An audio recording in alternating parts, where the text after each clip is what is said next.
Assalamualaikum warahmatullahi wabarakatuh. Pada kesempatan pagi hari ini saya akan menjelaskan sedikit dari sistem manajemen basis data pada pertemuan kedua. Oke, langsung saja. Konsep basis data. Menurut Chow, basis data ialah sebagai kumpulan informasi yang bermanfaat dan diorganisasikan ke dalam tata cara yang khusus. Data itu sendiri fakta atau nilai atau juga disebut value, tercatat atau mempresentasikan deskripsi dari suatu objek. Data ini merupakan fakta yang tercatat, selanjutnya dilakukan pengolahan atau proses menjadi bentuk yang berguna atau bermanfaat bagi pemakainya, akan membentuk apa yang disebut dengan informasi.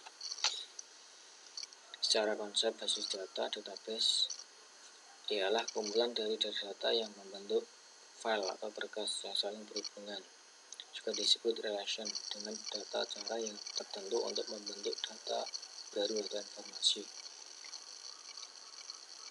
Atau juga bisa disebut basis data merupakan kumpulan dari data yang saling berhubungan atau relasi antara satu dengan yang lainnya, yang diorganisasikan berdasarkan skema atau struktur tertentu. Data dalam basis data bersifat integrate atau share. Integrate itu sendiri adalah berkas data ada pada basis data yang saling terkait, terjadi dependensi data. Yang selanjutnya ada share atau berbagi data, dapat dipakai oleh sejumlah pengguna dalam waktu yang bersamaan atau sering disebut multi-user. Nah, ini jenjang basis data, ada tabelnya sebagai berikut. File dan write part. Oke, lanjut. Ada tabel representasi data dalam tabel. Gambarnya seperti ini, ada NIP, nama, alamat, tanggal lahir, jenis kelamin. Oke, kita lanjut. Sistem basis data merupakan perpaduan antara basis data dan sistem manajemen basis data. Database yang kompleks disertai dengan teknik pendokumentasi dengan proses manipulasinya akan membentuk sistem manajemen basis data. Singkatnya, database dan program untuk mengaksesnya. Komponen sistem basis data. Komponen-komponennya ada hardware. Hardware ini sebagai pendukung operasi pengolah data. Ada CPU, memori, terminal, dan sebagainya. Software operasi, ada Windows, Linux, dan Unix. Yang selanjutnya ada software pengolah data, ada DBMS, Microsoft Access, SQL, dan Oracle. Sisi software program aplikasi ada Visual Basic, Delphi, dan Visual Fox Pro. Basis data, semua data yang diperlukan dipelihara dikelola oleh sistem basis data. Yang terakhir ada pemakai atau user. Ini ada peran basis data. Perannya adalah sangat berperan penting dalam pengolahan data menggunakan komputer karena beberapa alasan, yaitu sebagai komponen utama atau paling penting dalam sistem informasi karena merupakan dasar dalam menyediakan informasi, menentukan kualitas informasi yang cepat, akurat, dan relevan sehingga informasi disajikan tidak basi. Informasi dapat dikatakan bernilai bila manfaatnya lebih efektif dibandingkan dengan biaya yang mendapatkannya. Penyusunan suatu database digunakan untuk mengatasi masalah pada penyusunan data. Ini ada beberapa cara mengatasi masalah. Yang pertama ada mengatasi kerangkapan atau redundansi data. Penyimpanan data sama ada beberapa tempat selain bisa menyulitkan pemakai tentang aktualisasi data, juga memboroskan tempat penyimpanan, maka basis data akan mendeteksi dan menghindari jika terjadi kerangkapan data. Selanjutnya, menghindari terjadinya inkonsistensi data. Akibat terjadi kerangkapan data, maka akan terjadi perubahan data yang satu sedangkan yang lain tidak dirubah, akan terjadi ketidakkonsistenan data. Mengatasi kesulitan dalam mengakses data, memudahkan jika suatu saat akan diambil atau dicetak data yang memiliki kriteria tertentu, misalnya tanggal, alamat, dan jumlah, dan sebagainya. Menyusun format yang standar dari sebuah data. Data yang sama pada file harus memiliki format data berupa tipe data, jangkauan harus sama. Penggunaan oleh banyak pemakai atau multiple user. Sebuah database bisa dimanfaatkan sekaligus secara bersama atau multi-user. Melakukan perlindungan dan penggunaan data atau data security. Nah, ini berfungsi sebagai untuk memberi keamanan ketika memberikan login dan password terhadap masing-masing data. Menyusun integritas dan independensi data merupakan data kompleks yang bisa diintegrasikan sehingga bisa dimanipulasi mendapatkan berbagai bentuk form dan laporan yang kita inginkan. Itu langkah-langkah untuk mengatasi masalah. Nah, ini sekarang ada abstraksi data. Kegunaan utama ini adalah user mampu menyusun suatu pandangan view abstrak dari data. Hal ini untuk menyederhanakan integrasi antara pengguna dengan sistemnya. Dengan basis data dapat mempresentasikan pandangan yang berbeda kepada pengguna, programmer, dan administratornya. Ini ada gambar abstraksi data sebagai berikut. Dan next ada DBMS. DBMS adalah berisi kumpulan koleksi atau data yang saling berrelasi dengan satu program dengan mengakses data tersebut. Manfaat DBMS ada 4. Pertama, untuk mengorganisasikan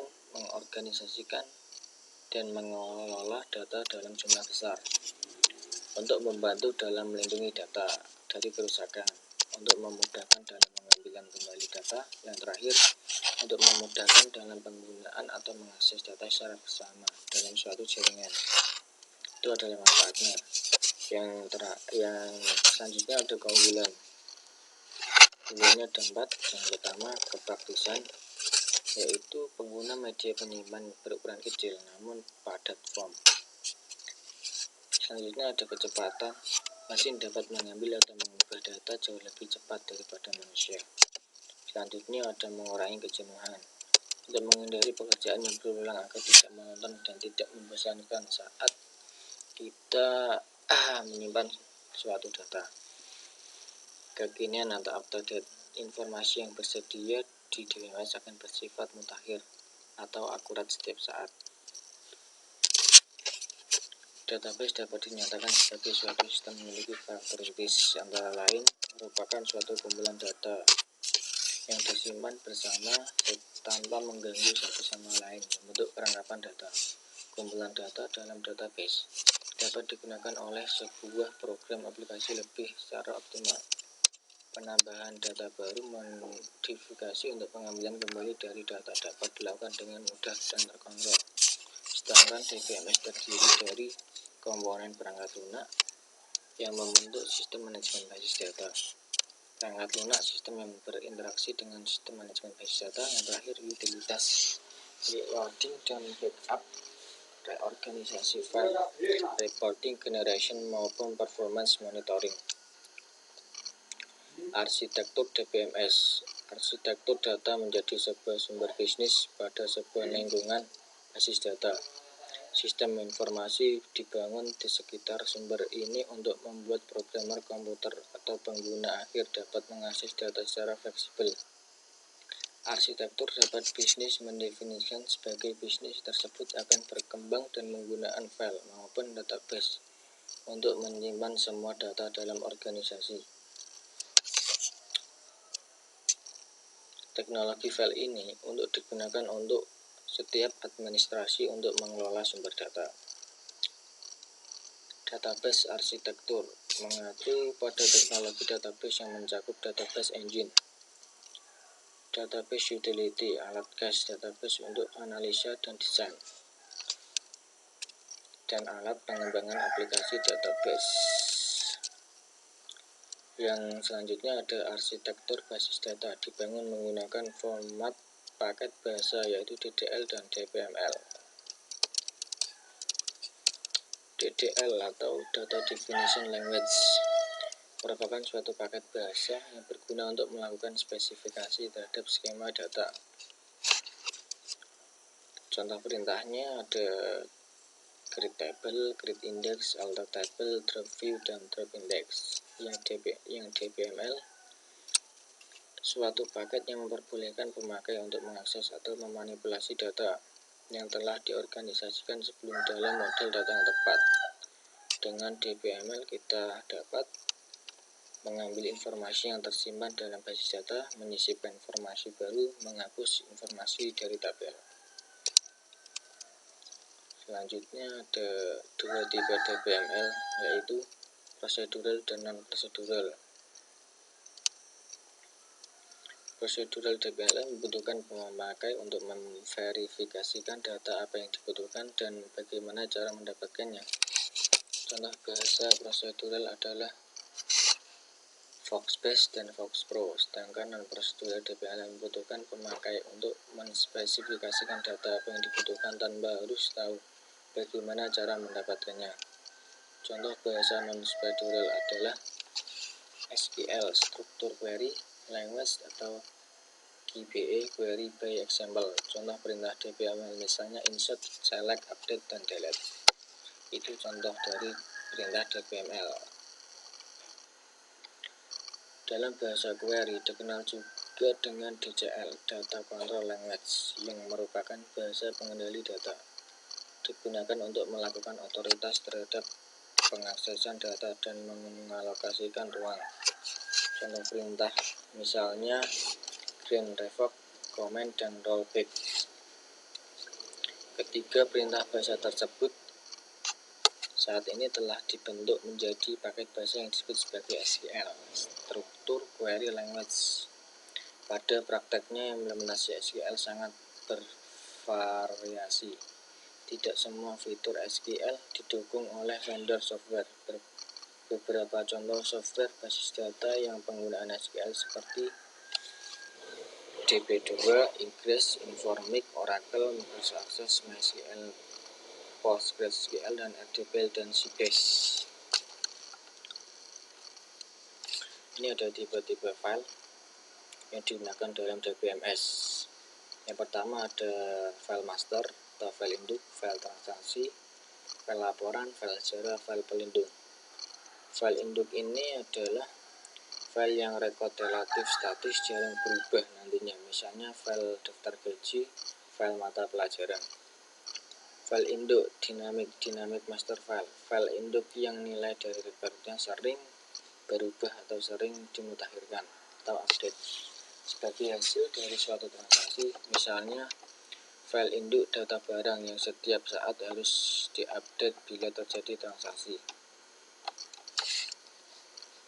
File transaksi, file ini bisa disebut file input, digunakan untuk merekam data hasil dari transaksi yang terjadi, misalnya file penjualan yang berisi data hasil transaksi penjualan. File laporan, file ini disebut output file karena berisi informasi yang ditampilkan. File sejarah atau history file, file ini bisa disebut sebagai file arsip atau archival file, merupakan file yang berisi data masa lalu yang sudah tidak aktif lagi dan disimpan sebagai arsip. File pelindung atau backup file, file ini merupakan salinan dari file-file yang masih aktif di dalam database pada suatu saat tertentu. File ini digunakan sebagai pelindung atau cadangan bila file database yang aktif mengalami kerusakan atau hilang. Ini ada sistem keamanan basis data. Saat ini sering terjadi kasus pembobolan sistem keamanan komputer, baik di perusahaan maupun lembaga yang menggunakan komputer sebagai alat bantu. Karena semakin majunya teknologi yang dikuasai oleh seseorang, atau mungkin karena masih lemahnya sistem keamanan komputer, pada dasarnya keamanan sistem dapat dibedakan menjadi 3. Yang pertama ada keamanan eksternal, external security, menyangkut keamanan komputer dari ancaman perusakan fisik. Yang kedua ada keamanan interface, user interface security, yang terkait dengan identifikasi user sebagai penggunaan atau mengakses data maupun program dalam suatu komputer. keamanan internal, yaitu keamanan yang berkaitan dengan keamanan hardware dan serta operasi dalam menjaga sekuritas dan integritas suatu data. Teknik perancangan model basis data. Dalam DBMS terdapat beberapa model basis data.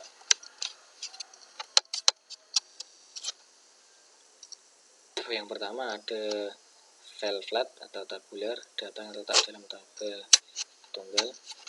Hierarchical menggunakan pola induk anak parensil. Network juga disebut sebagai DBTG, database discrete atau kodasil. Yang terakhir ada relasional, terdiri dari tabel-tabel terminalisasi dengan file kunci sebagai penghubungan relasional antar tabel. Sebetulnya terdapat teknik yang lebih baru dari model relasional. DBMS deduktif, DBMS pakar, semantik, berorientasi objek, dan relasional universal.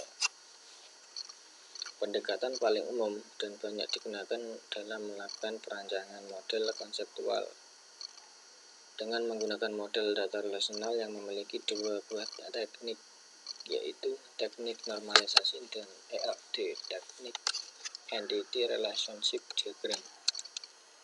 Teknik normalisasi sebuah teknik relasi basis data dengan melakukan proses pengelompokan data elemen menjadi tabel yang menunjukkan entitas dan relasinya. Pada proses normalisasi selalu diuji pada beberapa kondisi. Ini ada insert, delete, dan update ya. Untuk menambah itu insert, untuk menghapus delete, untuk mengubah itu update, dan mengambil itu return pada suatu database. Jika dapat ada kesulitan, maka tabel tersebut pecah atau dibagi lagi menjadi beberapa tabel hingga tabel menjadi optimal. Sebagai teknik normalisasi untuk memproduksi sebuah model data memenuhi kriteria kualitas sebagai berikut. Model data yang bagus adalah data yang modelnya sederhana.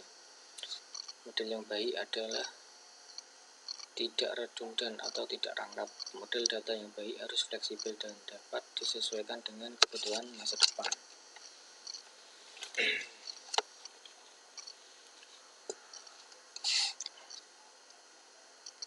Kunci K dalam sebuah file akan dijadikan sebagai relasi.